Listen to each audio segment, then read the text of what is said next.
Video walkthrough on Heartland Prowler. We're starting the back. You're pre-wired for a backup camera. Now this does not come with a backup camera, but you're pre-wired for it. Excuse me. Excuse me. So if you'd like us to install one, just let somebody know. We could try to get one installed. It does pull power from those marker lights up there, so the running lights on your tow vehicle need to be on for that camera to turn on. Bumper caps. They come off. This could be the perfect spot to store your sewer hose. Now these don't come with a sewer hose, so that'll have to be a separate purchase. Cable inlet, so if you're going somewhere that provides cable, that's where you can hook up your cable to. These are your low point drains. That'll be the lowest point of your water system, of the water line, so if you winterize yourself, you can use that to your advantage. Stabilizer jacks, one in each corner. These are for stabilizing. They're not meant to try to pick up the trailer if the back end's a little low, because you might risk bending the jacks. There will be a crank in there for it. I like using a 3/4 inch socket and an adapter and using it with a drill. It's a lot faster than hand cranking them. Over here, you got your sewer dump area. You got your black on the right, your gray on your left. Yep. No. Yes. Yes. I definitely recommend making sure that those valves are all the way closed before you take that cap off. And then I do the black tank first, let that drain out, and then I'll use the gray tank water draining to flush out the hose, so I don't have to carry around a gross hose. Fridge vent. Keep it clean in here. Every once in a while I recommend taking this off and cleaning back there. Short cord, this is your short cord. It's 30 amp short cord, and they're usually around 25-30 feet long. Water heater, super simple. As soon as you guys are ready to use it, put your plug in the drain hole. 15/16 is the socket size. I like using a short socket with an extension and a ratcheting wrench. Makes it a whole heck of a lot easier. They do make a tool that fits this, that's more like a box end wrench. I don't like using it because I like scrape my knuckles all over the metal. Once you get the plug in, nice and snug, don't over tighten it. It'll start filling up automatically, whether you do it from your water pump or from your city water connection. Once it's full, you'll be able to kick it on and run it. Definitely recommend draining it after every trip. You don't want it sitting half full of water for 3 weeks because it'll start to get stagnant and smelly. So before you pull your drain plug to drain it, pull your pressure relief. Water will squirt out, that's fine. Once it stops squirting out, snap it closed. Then you can take the plug out. If you neglect to do that, you're going to get a bath. And if you've been running it, it's going to be hot. Other than that, make sure you clean in here, and then keep the whole area clean. Do that quite regularly.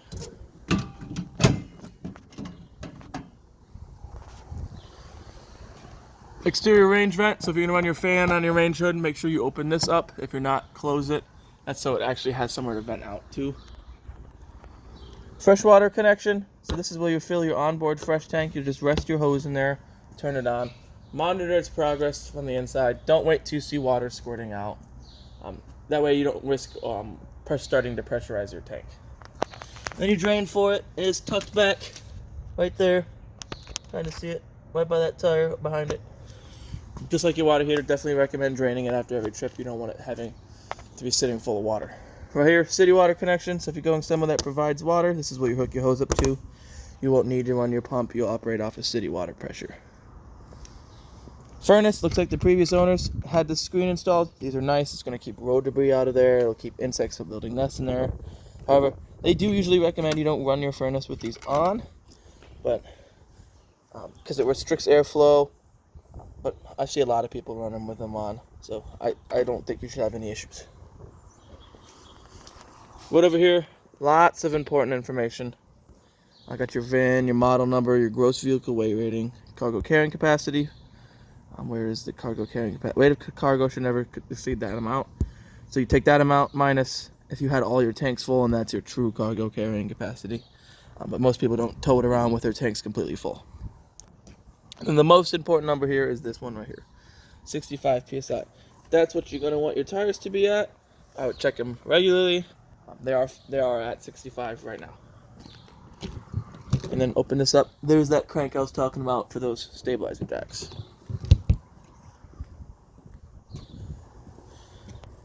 Scoop 24 RV Marine grade battery. It's a brand new battery in it. It had a used one in it. We replaced it with a brand new one.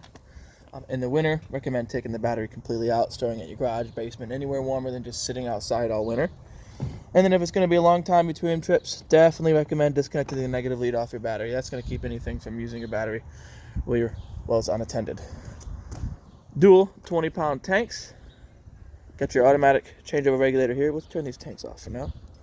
So right now, it's pointing to this tank. You can see it's going to pull from this tank first. If this tank were to be on and this one would become all the way emptied, this is going to open up a little diaphragm in here, and it's going to automatically switch to pulling from this tank. However, this doesn't rotate, indicating it has switched. So keep that in mind, because you could be thinking you're halfway through this tank when in reality you're almost done with this one. So just keep that in mind. And then some people put it in the middle like this, thinking it's going to pull from both tanks equally. It doesn't work that way. It's just one or the other. 7-way. So this is what will get hooked to the back of your tow vehicle to allow the lights on it to work, to allow the brakes on the trailer to work too as well. Chains, you cross them, and then right here you got your breakaway going down in there. You can kind of see where it leads to. It's just a little box in there with a pin in it. If this trailer were to ever become unhooked from your tow vehicle, it's going to pull that pin out of the box, activate the brakes on the trailer, keep it from slamming into traffic or slamming into the back end of you. There's the other end of that storage compartment.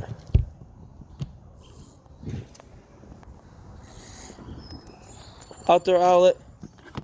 It's GFCI protected. All your GFCIs are on the same circuit. If one's going to trip, they're all going to trip. Cable outlet. This is an outlet. The one on the other side I was showing you at the beginning is an inlet. So this will allow you to run cable or antenna to have a TV outside if you wanted to have a TV outside. And then more storage in the back. Alrighty then. We'll make our way to the inside. We'll start right here. Right here. Right here. This one's the main light to turn on and off. One right here does this. Which one does this one do? Oh yeah, it's this one right over here does the lights on the awning, and we'll show you that when the awning's all the way open.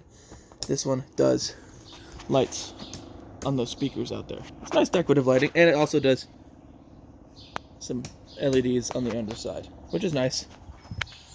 Right above everything, controls for your awning. Your awning does not stop automatically when it's out. That's something you're going to have to visually look out for. And then,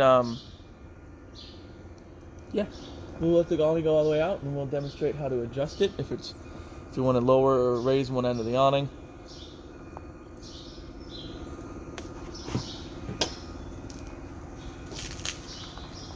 There you go. When you see that bare metal tube like that, and you see the lights, that's all the way open. When they're rolled up for a long time, there's a little flap that'll flap down, but since they rolled up for a long time, it's kind of conformed to the shape of the tube. The more you use it and have it out, the better and more relaxed it'll be. See right here, hold on to adjust pitch. So if it's drizzling and raining a little bit, you can have water run off to the corner rather than all the way along the edge. Or if it's super sunny and the sun's right in your face, you can lower both ends to kind of block some of the sun.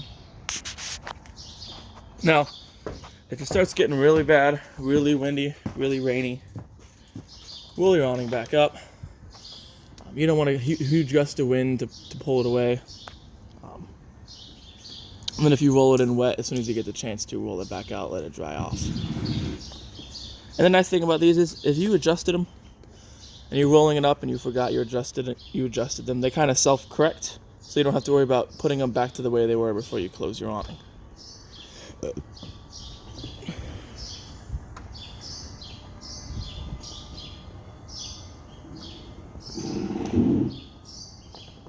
And like I said, this right here is for the lights on the awning. Come to the bedroom. Light switch here. That turns your lights on the bedroom off. You have an outlet on either side. You have a TV installed by the previous owner. You just plug it in over there. It is not hooked to any cable. It is not hooked to the antenna. There isn't actually any provisions for a TV to be mounted in here, but the previous owners installed one regardless. So, yep, and then it is a Roku TV, judging by the remote. So if you're going somewhere that has internet or you have a hotspot on your phone, you could watch Netflix and Hulu and whatnot on your TV. That's pretty much it for the bedroom. You do have a little light for above the bed. Smoke alarm. This one's a carbon monoxide alarm right here. Just like your ones at home, these take the 9-volt batteries. When they start giving you those low voltage chirps, replace the battery. Then your bed has some storage underneath it, which is nice. Let's turn these lights off in here. Coming over to this couch over here. This couch does turn into a bed. Grab it right in the middle, lift up, pull it out. Boom, bed. Lift up, push it in, back to normal, and then this does fold down. You have outlets in either cup, USB outlets, and then lights in the cup holders. Very nice. Moving along. Table right here turns into a bed as well. Lift the table up, pop them legs out, set them aside. Rest your table on these little shelves right here. Take your back cushions, lay them flat on the table. Creates a spot to sleep. Microwave works like standard household microwave. Only going to work when you're plugged in. Got your light and a fan.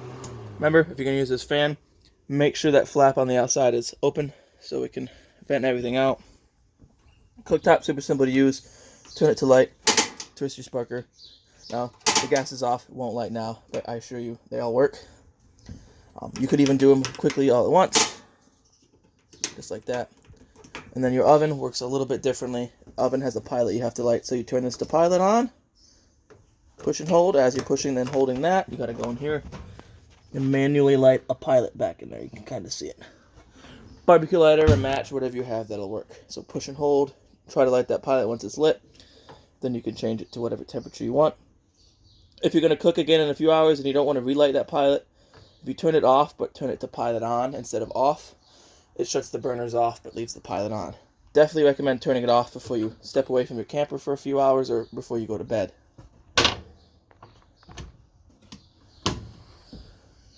Fridge, super simple, on or off, auto or gas. Just recommend leaving it on auto. Auto is going to default to 110. If it's got 110, that's what it's going to use. But if someone were to trip over your shore cord, the campground would lose power. It'll automatically switch to running off of propane for you. Now, keep in mind, these don't work like your fridge at home. These do take about 8 to 10 hours to get to operating temperature. So you have to keep that in mind. And then, well, over here, AC.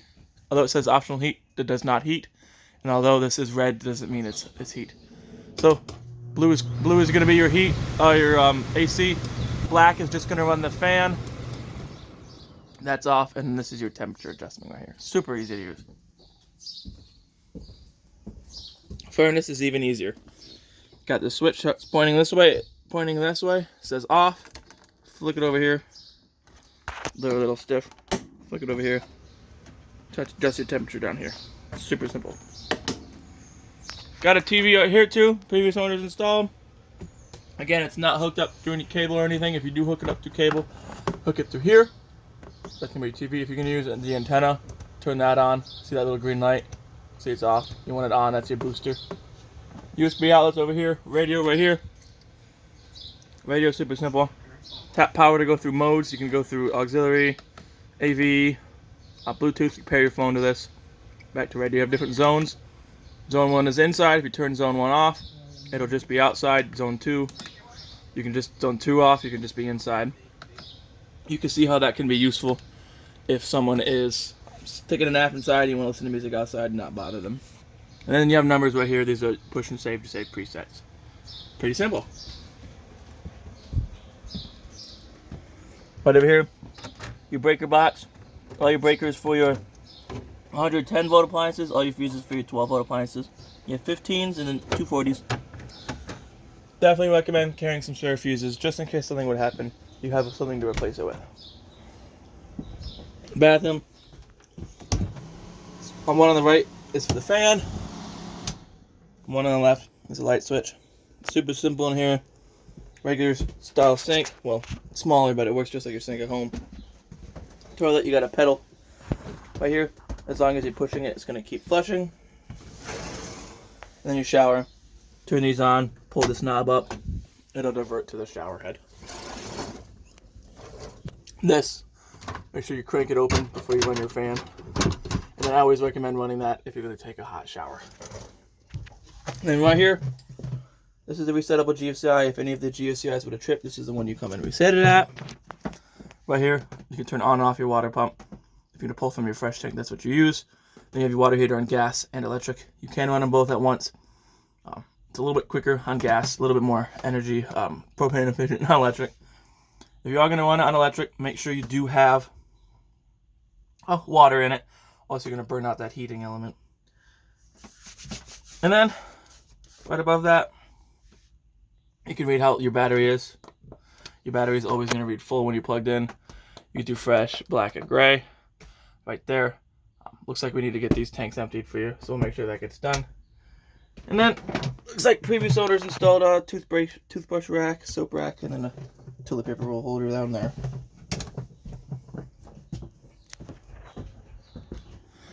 Alright, well, that concludes our video tour of your Heartland Prowler. Hope you guys get a lot of use out of this trailer. It's a nice one. Hope you guys really enjoy it a lot, and goodbye.